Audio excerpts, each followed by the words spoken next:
En los albores de la historia, aproximadamente 2500 años antes de Cristo, una civilización completa se reunió con un objetivo colosal: levantar los monumentos más grandiosos jamás construidos por el ser humano. 13 millones de toneladas de roca sólida, una cantidad suficiente para edificar una ciudad del tamaño de Londres, fueron transportadas a través de extensos desiertos sin la ayuda de tecnología moderna. La pregunta inevitable surge: ¿qué propósito justificaba un esfuerzo tan descomunal? ¿Qué idea, qué visión poderosa impulsó semejante empresa? ¿Y si uno de los monumentos más emblemáticos de la humanidad no fuera en realidad lo que siempre creímos? Bienvenidos a Lo Nunca Contado.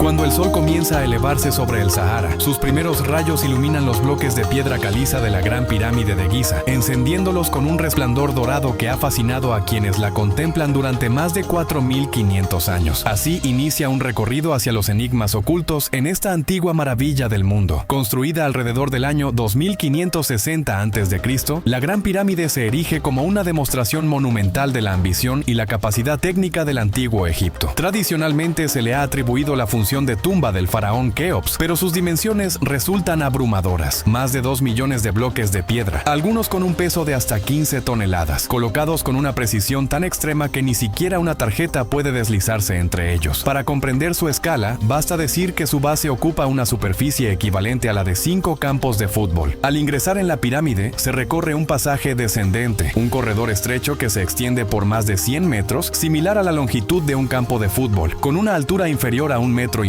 obligando a avanzar encorvado hacia las entrañas de la estructura. Este camino conduce a la cámara subterránea, un espacio inacabado bajo la base de la pirámide, comparable en tamaño a un amplio garaje para 2 automóviles, pero con un techo tan bajo que genera la sensación de que la tierra misma oprime al visitante. Sus muros ásperos y sin decoración sugieren tanto un proyecto abandonado como un misterio deliberadamente dejado por los constructores. Al regresar y tomar el pasaje ascendente, la experiencia se vuelve exigente, como subir por el pasillo de un avión fuertemente inclinado hasta llegar a la Gran Galería, un corredor impresionante con una altura equivalente a la de un edificio de 7 pisos y una longitud cercana a 50 metros, donde caminar se asemeja a estar dentro de una catedral de piedra, con paredes que se inclinan hacia el interior y dirigen la mirada hacia lo alto. Desde allí, un pasaje horizontal conduce a la Cámara de la Reina, un recinto del tamaño de un dormitorio principal amplio, con techo abovedado, que plantea más interrogantes que certezas. En el año 1993, un robot explorador llamado Upuaut Sekou se internó en los llamados conductos de aire de esta cámara, túneles estrechos de apenas unos 15 centímetros de ancho, donde descubrió una pequeña puerta de piedra caliza con asas de cobre, conocida como la puerta de Gantenbrink. Detrás de ella apareció otra barrera más, y desde entonces estos conductos bloqueados siguen alimentando teorías sobre cámaras ocultas o significados simbólicos ligados a las creencias del antiguo Egipto. Por encima se encuentra la Cámara del Rey, construida íntegramente en granito rico en cristales de cuarzo, tan imponente como un pequeño salón de banquetes, pero inquietantemente vacía. En su interior descansa un sarcófago de granito sin inscripciones, sin rastro alguno de una momia o tesoro real, un hecho que continúa desconcertando a los historiadores y aviva las dudas sobre la verdadera función de la pirámide. En el año 2017, mediante tecnología avanzada de tomografía de Mones, los científicos detectaron un gran vacío oculto sobre la Gran Galería, una cavidad del tamaño del fuselaje de un avión de pasajeros, cuyo propósito exacto sigue siendo desconocido, ya que intentar acceder a ella podría poner en riesgo la integridad del monumento. Los relatos históricos refuerzan el misterio. A comienzos del siglo XIX, el explorador Giovanni Battista Caviglia se adentró en los pasajes internos de la pirámide y describió la experiencia como caminar hacia el corazón de un enigma colosal, donde cada piedra parecía susurrar secretos de un tiempo olvidado. Sus peligrosas exploraciones aportaron información valiosa, pero también dejaron claro cuánto permanece aún sin descubrir. Entonces surge la pregunta final: ¿por qué la Gran Pirámide es considerada una tumba si jamás se halló en su interior el cuerpo de un faraón? La arqueología tradicional señala su alineación con templos funerarios y textos antiguos que vinculan las pirámides con el viaje del faraón hacia el más allá, aunque el debate, como la propia pirámide, sigue tan sólido e inquietante como siempre. El complejo piramidal incluye elementos típicos de tumbas reales, y en otras pirámides se han encontrado cámaras funerarias con sarcófagos y ajuares mortuorios. Sin embargo, algunos teóricos plantean explicaciones alternativas y sugieren que que la pirámide pudo haber funcionado como un observatorio astronómico, un espacio de iniciación espiritual o incluso como una antigua planta de energía. Esta última hipótesis establece paralelos llamativos con el trabajo del inventor Nikola Tesla, quien se sintió profundamente atraído por la forma piramidal y por su posible capacidad para captar y transmitir energía. La torre Wardenclyffe de Tesla fue concebida para la transmisión inalámbrica de energía mediante el aprovechamiento de las frecuencias naturales de la Tierra, una idea que recuerda a las teorías sobre la función de la pirámide. El uso de granito en la cámara del rey, con propiedades piezoeléctricas debido a la presencia de cristales de cuarzo, ha llevado a algunos a especular que la estructura podría generar energía a partir de las vibraciones terrestres o del flujo de agua subterránea, ya que existe un acuífero natural bajo la pirámide. Aunque no hay pruebas concluyentes que vinculen directamente las teorías de Tesla con la Gran Pirámide, las similitudes resultan intrigantes. Nuestro recorrido termina donde comenzó, en la base de la pirámide, pero las preguntas permanecen. ¿Y si el verdadero propósito de la Gran Pirámide hubiera sido servir de puente entre lo terrenal y lo divino, no solo en un sentido espiritual, sino mediante el dominio de las propias fuerzas de la naturaleza? A medida que las sombras se alargan sobre la arena, comprendemos que la pirámide no solo conserva historia, sino que también desafía nuestra manera de entenderla. Como dijo un célebre explorador ficticio, la arqueología es la búsqueda de hechos, no de verdades absolutas. Muy cerca del sereno oasis de Fayum, el sitio de la pirámide de Jawara se alza como un silencioso testimonio de una era desaparecida. A simple vista parece poco más que un montículo erosionado, despojado de su antigua grandeza por el paso del tiempo, pero hace más de 2 milenios, este mismo lugar dejó atónitos a historiadores antiguos como Heródoto, quien describió un laberinto tan magnífico y complejo, que superaba incluso a las célebres pirámides de Giza. ¿Qué secretos albergaba aquel laberinto para inspirar semejante asombro? ¿Podrían existir maravillas ocultas bajo la arena que aún eluden a la arqueología moderna? A finales del siglo XIX, el audaz arqueólogo británico Flinders Petrie se propuso desentrañar este enigma, y sus excavaciones condujeron al hallazgo de 2 colosales estatuas sedentes, talladas en dura arenisca de cuarcita y con una altura de 18 metros, una confirmación tangible de los relatos de Heródoto. No obstante, la revelación más profunda se encontraba en el interior de la pirámide deteriorada, donde, bajo su exterior de adobe desmoronado, Petrie descubrió un núcleo megalítico trabajado con una precisión extraordinaria, enormes bloques de piedra encajados con tal exactitud que ni siquiera una hoja podría deslizarse entre ellos. ¿Cómo lograron los constructores antiguos, sin tecnología moderna, un ajuste tan impecable? Al avanzar en la exploración, Petrie observó que la entrada de la pirámide rompía con la tradición, pues se ubicaba en el lado sur y no en el norte, y conducía a pasajes descendentes flanqueados por rampas, quizá pensadas para el desplazamiento de cargas pesadas. Grandes losas de piedra, cada una con un peso aproximado de 20 toneladas, actuaban como trampas para sellar las cámaras internas. En el corazón de la pirámide se hallaba una cámara central tallada en un solo bloque de arenisca de cuarcita que superaba las 110 toneladas, y en su interior reposaba un sarcófago sin inscripciones ni jeroglíficos, una anomalía sorprendente para una tumba real. En su lugar, Petrie encontró huesos calcinados y restos de diorita quemada. ¿Qué acontecimientos ocurrieron allí para justificar una construcción tan elaborada y al mismo tiempo dejar tan pocas pistas? Mientras se maravillaba ante las proezas arquitectónicas de la pirámide, Petrie también quedó cautivado por la búsqueda del legendario laberinto descrito por Heródoto, un complejo extenso que se decía contenía 3000 habitaciones dispuestas en un entramado desconcertante de pasajes y que, aunque fue desmantelado en gran parte a lo largo de los siglos, dejó tras de sí enormes cimientos que insinúan la magnificencia que alguna vez tuvo. En el siglo XXI, tecnologías modernas como el radar de penetración terrestre y las imágenes satelitales han sacado a la luz vastas redes de cámaras subterráneas y muros ocultos que coinciden sorprendentemente con antiguas descripciones. Pero aún así existe una fuerte resistencia a continuar con excavaciones más profundas, lo que plantea una inquietante pregunta. ¿Qué podría esconder este laberinto que resulte tan incómodo o desafiante para nuestra comprensión de la civilización del antiguo Egipto?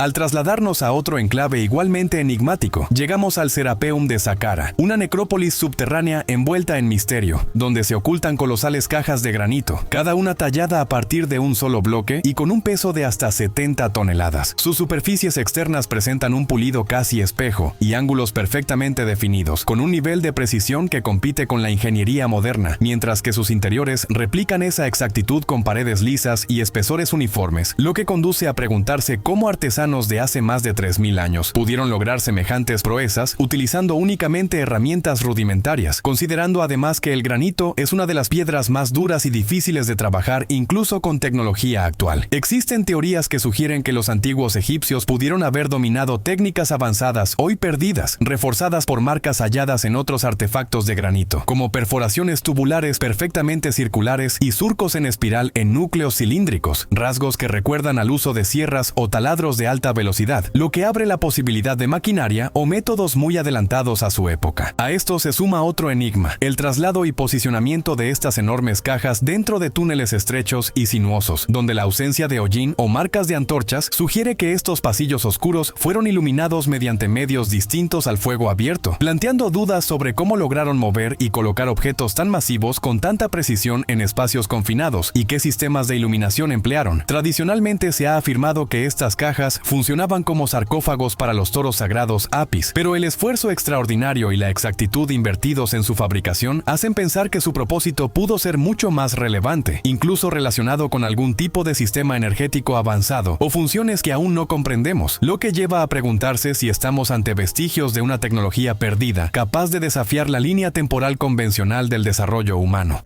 A unos 185 kilómetros al noreste de las icónicas pirámides de Giza, se extiende un paisaje desolado donde se alzan las ruinas de Tanis, una ciudad envuelta en misterio que en el pasado fue un centro de enorme poder y significado sagrado. Los antiguos egipcios la conocían como Janet, la ciudad del sol, un lugar santo dedicado a Amón-Ra, dios del sol y de la creación, y esto fue lo que encontraron los primeros exploradores en el año 1878. Una escena de devastación total, con un suelo árido y hostil que apenas sostiene vida, salvo algunos resistentes arbustos espinosos, estatuas valiosas marcadas por un calor extremo y gigantescos pilares de piedra destrozados como si hubieran sido juguetes olvidados por titanes, lo que dio pie a especulaciones sobre si la ciudad fue maldita, castigada por los dioses o simplemente abandonada al implacable paso del tiempo. Al retroceder en la historia, Tanis, también conocida como Janet Zoan en el Antiguo Testamento y hoy llamada San el Hagar, es generalmente considerada por los egiptólogos como una ciudad que alcanzó su apogeo durante la 21ª dinastía, entre los años 1069 y 945 a.C., cuando sustituyó a Tebas como capital de Egipto, aunque la presencia de enormes estatuas y objetos del reino antiguo en sus ruinas sugiere un origen mucho más antiguo, perdido en la bruma del tiempo. Se puede imaginar una ciudad dominada por un vasto complejo templario dedicado a Amón-Ra, con un palacio real y zonas residenciales vibrantes, todo construido con colosales pilares de granito de entre 20 y 30 toneladas, extraídos, tallados y transportados con enorme esfuerzo a lo largo de más de 1000 kilómetros desde Asuán en el sur de Egipto, una hazaña que incluso hoy resultaría monumental. Tanis no era un asentamiento indefenso, pues contaba con fortificaciones imponentes, muros y puertas diseñados para resistir invasiones, con paredes de aproximadamente 21 metros de grosor y unos 15 metros de altura, construidas con más de 20 millones de ladrillos de adobe, posiblemente decorados con jeroglíficos y relieves que testimoniaban la grandeza de la ciudad, aunque hoy solo sobreviven fragmentos erosionados por milenios de viento y arena. Más allá de su importancia espiritual y política, Tanis ha revelado algunos de los artefactos megalíticos más impresionantes jamás encontrados, reforzando la sensación de que aún quedan secretos profundos por descubrir bajo las arenas del tiempo. Gran parte de lo que hoy sabemos sobre esta antigua ciudad proviene de la expedición de Napoleón Bonaparte en el año 1798, durante la cual se apropió de 2 esfinges de granito rosado que actualmente se conservan en el Museo del Louvre, mudos testigos del pasado de Tanis. A lo largo del tiempo, innumerables estatuas monumentales y objetos de granito han sido desenterrados. Muchos de ellos se exhiben hoy en museos de todo el mundo, mientras que otros permanecen en Tanis, convertida en un vasto museo al aire libre. Sin embargo, uno de los hallazgos más desconcertantes es el de un pie colosal descubierto por el célebre Flinders Petrie a finales del siglo XIX. A partir de mediciones precisas y comparaciones con otros colosos, Petrie calculó que la estatua original habría alcanzado una altura cercana a los 30 metros, el doble de la de los colosos de Memnón. Surge entonces una pregunta inevitable: ¿cómo pudo una civilización que utilizaba herramientas aparentemente rudimentarias como cinceles de cobre y rodillos de madera tallar, transportar y erigir una escultura con un peso estimado de 1500 toneladas? La magnitud de semejante empresa resulta comparable a la construcción de la Estatua de la Libertad y desafía la comprensión incluso hoy. Décadas después, en 1939, el egiptólogo francés Pierre Montet realizó un descubrimiento que habría debido rivalizar rivalizar con el de Howard Carter en el Valle de los Reyes, al encontrar en Tanis un complejo funerario real que contenía 3 cámaras de entierro intactas, repletas de máscaras de oro, brazaletes, vajillas, collares y sarcófagos finamente decorados, todos elaborados con una maestría excepcional. De no haber estallado la Segunda Guerra Mundial, estos tesoros serían hoy tan célebres como los de Tutankamón, pero incluso en la actualidad permanecen relativamente desconocidos, eclipsados por hallazgos más difundidos. El motivo exacto del declive de Tanis sigue siendo un enigma. La explicación tradicional apunta a un cambio en el poder político, con el ascenso de ciudades como Sais y más tarde Alejandría, así como a las variaciones en el curso del Nilo, que habrían provocado inundaciones y erosión, volviendo la región menos habitable. No obstante, estas hipótesis dejan preguntas abiertas, pues si la ciudad hubiera sido simplemente abandonada, ¿por qué sus habitantes no se llevaron sus objetos de valor? ¿Por qué quedaron tantos tesoros atrás? Las imágenes tomadas durante su redescubrimiento muestran un escenario de destrucción casi bíblica, lo que resulta aún más sugestivo si se recuerda que Tanis se identifica con la zona bíblica de Zoán, mencionada en Ezequiel capítulo 30, versículo 14, donde se profetiza su ruina. Esta interpretación no excluye las demás, sino que sugiere una combinación de factores, recordándonos que incluso acciones cotidianas, en circunstancias desafortunadas, pueden dejar huellas profundas en la historia. Así, las arenas de Tanis continúan guardando sus secretos. Quizá la ciudad fue arrasada por la ira de los dioses, como insinúan los textos antiguos, o quizá sucumbió a la compleja interacción entre la actividad humana, la guerra y el fuego en un mundo sin métodos modernos de prevención. En cualquier caso, su historia demuestra que el pasado nunca desaparece del todo, sino que permanece oculto, esperando ser redescubierto, reinterpretado y tal vez ofrecernos lecciones que aún hoy conservan vigencia.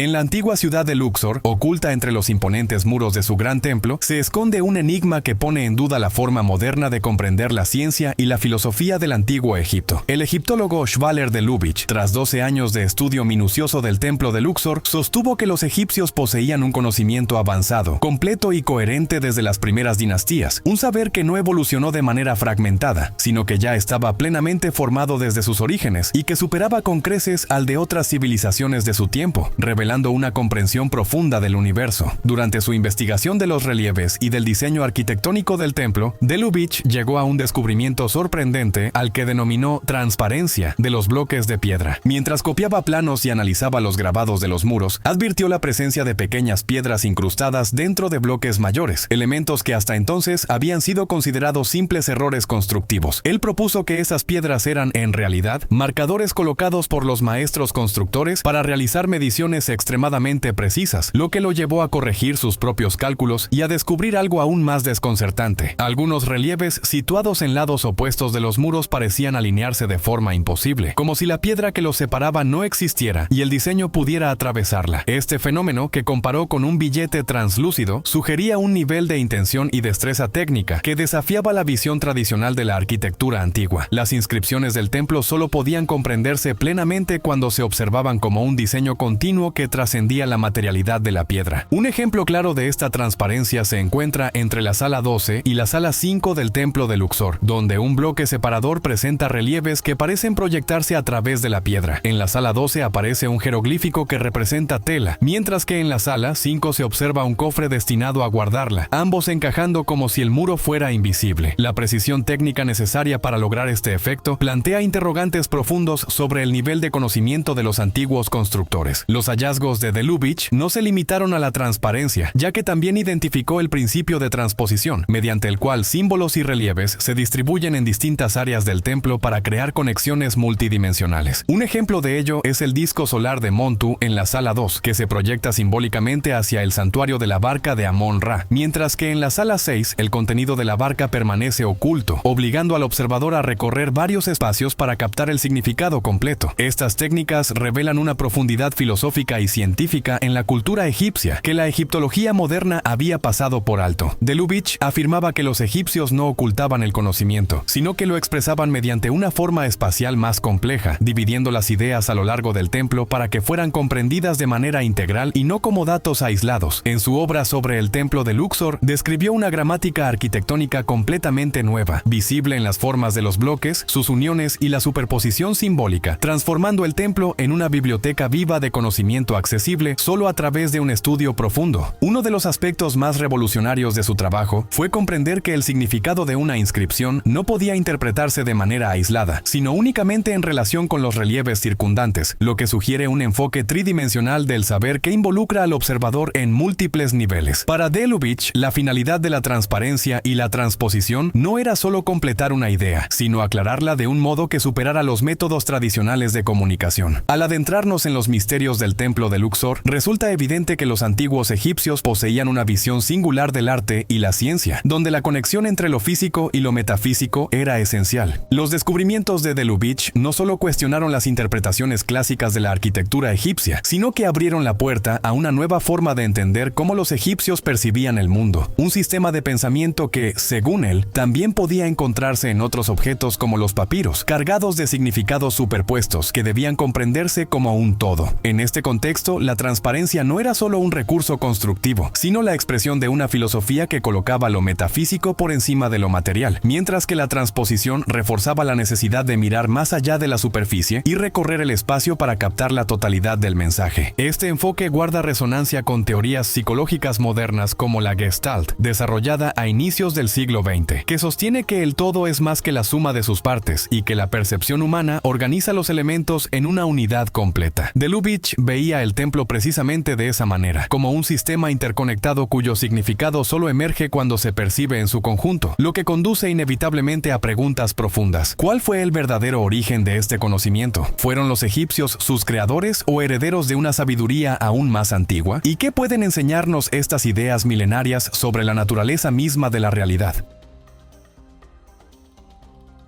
En ese mismo espíritu de exploración, existe otro destino sorprendente en Turquía, que invita a replantear lo que creemos saber sobre la antigüedad del mundo. Göbekli Tepe, un lugar más antiguo que Stonehenge, formado por enormes pilares de piedra y relieves complejos construidos incluso antes de la invención de la rueda, cuya autoría y propósito siguen siendo un misterio. Sin embargo, uno de los enigmas más desconcertantes se encuentra en Egipto, oculto bajo las arenas del desierto de Abidos, a unos 560 kilómetros al sur de la Gran Pirámide de Giza, donde se alza el Osirión, una estructura monumental envuelta en incógnitas que ha desconcertado a arqueólogos durante décadas. Su origen, su función y su diseño no encajan con la arquitectura faraónica tradicional, lo que ha llevado a algunos investigadores a plantear que podría ser obra de una civilización mucho más antigua y tecnológicamente avanzada. El primer elemento que despierta sospechas es su diseño arquitectónico, que se aleja por completo del esquema lineal y rectangular típico de los templos egipcios, adoptando en cambio una configuración en forma de L que plantea preguntas fundamentales sobre su finalidad y sobre la cultura que lo concibió. A este misterio se suma su relación con el cercano templo de Seti I, construido durante la 19ª dinastía, ya que la evidencia arqueológica indica que el Osirión es considerablemente más antiguo, quizá por siglos o incluso milenios, lo que sugiere que ya era un lugar sagrado cuando Seti decidió edificar su templo junto a él, como si rindiera homenaje a una reliquia de una era olvidada. La magnitud de la estructura resulta sobrecogedora. Su núcleo está formado por enormes bloques de granito rosado, algunos con un peso cercano a las 100 toneladas, extraídos de Asuán, a más de 320 kilómetros al sur, lo que plantea un desafío logístico difícil de explicar con las herramientas que tradicionalmente se atribuyen a los egipcios. Transportar y colocar con tanta precisión estos bloques colosales, lejos del Nilo y a través del desierto, parece una hazaña que sugiere conocimientos técnicos avanzados. Además, el Osirión presenta un sistema de techado de doble capa y un complejo encaje de cuñas de piedra, junto con el uso extensivo de granito, un material extremadamente duro que requiere técnicas sofisticadas para su tallado, habilidades que, según los registros históricos, no estaban desarrolladas en los primeros periodos dinásticos. Otro aspecto desconcertante es la total ausencia de jeroglíficos, relieves o decoraciones, algo casi inaudito en un templo egipcio, especialmente si se considera que, a lo largo de la historia, estos monumentos solían ser modificados y enriquecidos por generaciones posteriores. A esto se añade su disposición subterránea, ya que toda la estructura se encuentra a unos 4,5 metros por debajo del nivel del suelo, una característica poco común que ha llevado a algunos a pensar que fue construida antes de la acumulación de arenas y sedimentos del desierto actual. Las huellas de erosión por agua en la envoltura de piedra caliza refuerzan esta hipótesis, pues podrían indicar un clima mucho más húmedo, compatible con el final de la última glaciación, lo que situaría su origen hace más de 10.000 años, mucho antes del surgimiento de la civilización egipcia conocida. Quizá el rasgo más intrigante sea la presencia constante de agua en su interior, ya que estudios estudios sísmicos modernos revelan que la parte visible es solo la sección superior de un complejo mucho más extenso que se adentra al menos 15 metros por debajo del nivel actual, donde se han detectado cámaras huecas aún inexploradas debido a la inundación permanente. Pese a numerosos intentos, el agua no ha podido ser drenada, pues parece regenerarse de manera continua, sin que se conozca su origen. Algunos investigadores creen que el Osirión fue diseñado con un avanzado sistema hidráulico de canales y depósitos destinados a controlar el flujo del agua, lo que demostraría un conocimiento de ingeniería hidráulica sorprendentemente sofisticado, muy superior al que normalmente se atribuye al antiguo Egipto, y que vuelve a plantear la pregunta central: ¿quién construyó realmente el Osirión y qué capítulo perdido de la historia humana podría estar ocultando? Los enigmas del Osirión se vuelven cada vez más profundos a medida que los investigadores intentan desentrañar sus secretos, especialmente por un fenómeno que desafía toda lógica. El agua dentro de la estructura se repone de manera constante sin una explicación clara. James Westermann, un reconocido arqueólogo e historiador, ha dedicado décadas al estudio del Osirión y pese a sus numerosos intentos por extraer el agua mediante bombeo, siempre ha terminado frustrado, ya que incluso utilizando una bomba capaz de remover alrededor de 1893 litros por minuto, el nivel del agua no disminuye, sino que continúa aumentando, como si se regenerara con mayor rapidez de la que puede ser evacuada. Según el propio Westermann, el agua parece brotar desde el interior de la estructura, algo que no debería ocurrir en pleno desierto, lo que indica que hay algo sumamente extraño sucediendo en ese lugar. En el año 2023, su equipo aplicó tecnología avanzada para analizar el agua del Osirión, midiendo presión, temperatura, conductividad y composición química, y los resultados fueron sorprendentes, ya que el agua presentaba un perfil químico único, distinto al de los pozos y acuíferos cercanos. Las conclusiones apuntaron a que el líquido era impulsado hacia arriba a través de la estructura, como si una fuerza desconocida lo empujara, y tanto su composición química como su huella isotópica descartaron que proviniera del río Nilo o de los acuíferos locales, dejando abierta la gran incógnita sobre su verdadero origen. El comportamiento del agua recuerda más al de un geyser, aunque sin señales de actividad volcánica, lo que plantea nuevas preguntas sobre la posible existencia de un manantial subterráneo o de un reservorio profundo aún no descubierto.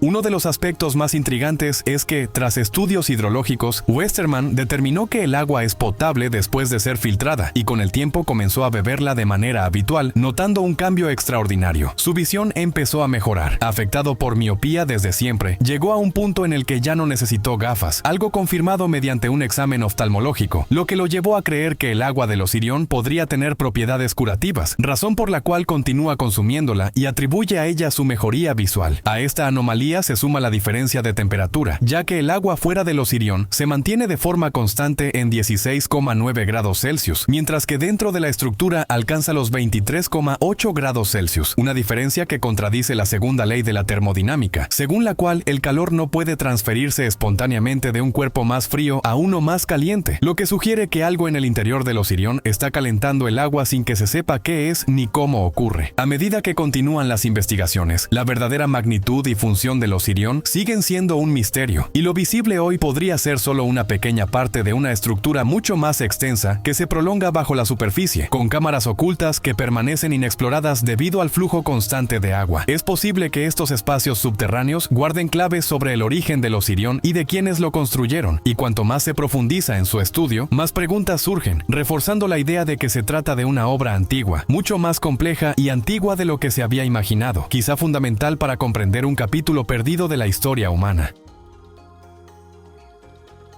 En este contexto histórico más amplio, Egipto, que alguna vez fue un imperio poderoso, se vio debilitado por conflictos internos y presiones externas, sufriendo un duro golpe cuando los persas, bajo el mando de Cambises II, lo conquistaron en el siglo VI a.C. Aunque los egipcios lograron recuperar su independencia por un tiempo, jamás volvieron a ser la misma potencia, lo que facilitó la conquista de Alejandro Magno en el año 332 a.C. A diferencia de los persas, Alejandro supo integrarse con astucia al sistema egipcio. Reconoció la importancia de sus dioses, participó en rituales y mandó iniciar la construcción de un templo dedicado a la diosa Isis, como estrategia para ganarse la aceptación del pueblo. Tras su muerte prematura, su vasto imperio se dividió entre sus generales, y Ptolomeo I Sóter, un líder hábil y calculador, se consolidó como gobernante de Egipto, proclamándose faraón en el año 305 a.C. e inaugurando la dinastía ptolemaica, un cambio que no solo fue político, sino también cultural, ya que esta dinastía de origen griego gobernó durante casi casi 300 años, hasta el trágico final de Cleopatra. La dinastía ptolemaica llegó a Egipto llevando consigo su herencia griega, incluidas sus creencias mitológicas, y se caracterizó por un fuerte aislamiento cultural que buscaba preservar su identidad a través de matrimonios endogámicos, ya que 10 de los 15 enlaces registrados dentro de la familia fueron entre hermanos. La mayoría de sus gobernantes ni siquiera se preocupó por aprender el idioma egipcio, siendo Cleopatra una excepción notable y la única de su linaje que dominó la lengua local, aunque, pese a su origen griego, los ptolomeos comprendieron que respetar las tradiciones egipcias era esencial para conservar el poder, por lo que adoptaron títulos faraónicos, participaron en rituales religiosos y se representaron siguiendo el estilo clásico de los faraones, sin renunciar por ello a su propia cultura helénica, lo que dio lugar a una fusión única visible en el arte, la arquitectura y la religión, como lo demuestra el templo descubierto en Pelusio, un recinto dedicado a divinidades griegas pero claramente influido por estilos arquitectónicos egipcios e incluso por prácticas religiosas locales. Sin embargo, la historia de Pelusio es mucho más antigua que el periodo ptolemaico, ya que fue un enclave clave durante la conquista persa de Egipto cuando, en el año 525 a.C., el joven faraón Psamético III se enfrentó al poderoso rey persa Cambises II, una batalla desigual marcada por la traición de aliados griegos y presagios desfavorables, que culminó en la sangrienta batalla de Pelusio, donde la tradición cuenta que los persas utilizaron gatos como escudos al avanzar, aprovechándose del carácter sagrado de estos animales para los egipcios, quienes, incapaces de dañarlos, fueron derrotados, capturándose al faraón, que finalmente se quitó la vida y selló así el final de una era. Con el paso del tiempo, Pelusio, pese a haber sido un puerto próspero y una fortaleza militar estratégica, fue literalmente sepultada por la arena, ya que su ubicación en el brazo pelusiaco del delta del Nilo provocó que, durante siglos, los sedimentos del río colmataran el puerto y lo aislaran del Mediterráneo, haciendo que la ciudad perdiera su valor estratégico y económico hasta quedar completamente abandonada hacia el año 1100 después de Cristo, lo que explica por qué el templo permaneció oculto durante tanto tiempo, pese a que excavaciones tempranas realizadas en 1910 por el egiptólogo francés Jean Clédat ya habían revelado inscripciones que mencionaban un recinto sagrado dedicado a Zeus Casio, sin lograr localizar el edificio. No fue sino hasta el año 2022 cuando un equipo del Ministerio de Turismo y Antigüedades de Egipto, encabezado por el Dr. Mustafa Waziri, excavando en el sitio de Tel Farama, identificó enormes columnas de granito derribadas y fragmentadas, algunas de hasta 12 metros de altura, junto con muros de piedra caliza y otros elementos arquitectónicos que confirmaron la existencia del templo perdido de Zeus Casio, una deidad estrechamente vinculada al monte Casio, una imponente elevación situada en la frontera entre la actual Siria y Turquía, venerada durante milenios por cananeos, fenicios y griegos, quienes asociaron este lugar sagrado con Zeus, cuyo epíteto Casio probablemente deriva del propio monte y refleja la fusión entre el dios griego y una antigua divinidad local, un ejemplo claro del sincretismo religioso típico del mundo antiguo y especialmente de regiones como Pelusio, donde convergían distintas civilizaciones. Según la mitología griega, el monte Casio fue escenario del enfrentamiento titánico entre Zeus y el monstruo Tifón, una criatura serpentina con 100 cabezas que escupían fuego y que desafió al dios por el dominio del cosmos, un combate tan colosal que estremeció la tierra hasta que Zeus venció y arrojó a Tifón al Tártaro. Aunque mucho antes de la llegada griega, el monte era conocido como Safón y estaba consagrado al dios cananeo Baal, señor de las tormentas, la lluvia y la fertilidad, una figura profundamente ligada a la montaña y cuyas características se reflejan tanto en Zeus Casio como, posteriormente, en el dios egipcio Set, demostrando cómo las ideas religiosas se transformaban y adaptaban entre culturas. La historia del templo continuó con la llegada de los romanos, cuando el emperador Adriano, gran admirador de la cultura griega y viajero incansable por el imperio, mostró un interés especial por este santuario, como lo indican inscripciones halladas en las ruinas que sugieren labores de restauración y embellecimiento, prueba del atractivo duradero del lugar a lo largo de distintas épocas y dominios, de modo que el templo de Zeus Casio en Pelusio se erige como un verdadero símbolo del crisol cultural del Mediterráneo antiguo, donde confluyeron influencias cananeas, griegas, egipcias y romanas, y este hallazgo arqueológico nos ofrece un vínculo tangible con ese pasado complejo y entrelazado, recordándonos cuán conectadas estuvieron las civilizaciones antiguas. Y si este viaje a través del tiempo te resultó fascinante, prepárate para la siguiente exploración, en la que nos adentraremos en el corazón del antiguo Egipto. Y así cerramos este recorrido por una historia que estuvo enterrada durante siglos. Una historia donde dioses, imperios y creencias se entrelazan para recordarnos que el pasado nunca está del todo muerto, solo espera ser redescubierto. Cada columna caída, cada muro sepultado y cada mito que ha sobrevivido al tiempo nos habla de un mundo antiguo profundamente conectado, donde las culturas no chocaban sin dejar huella, sino que se transformaban unas a otras. Si este viaje despertó tu curiosidad y te hizo mirar a la historia con nuevos ojos, no te detengas aquí. Aún quedan muchos secretos bajo la arena, muchas civilizaciones por comprender y muchas verdades que el tiempo no logró borrar. Te esperamos en el próximo video para seguir explorando juntos los misterios que aún guardan las tierras del pasado.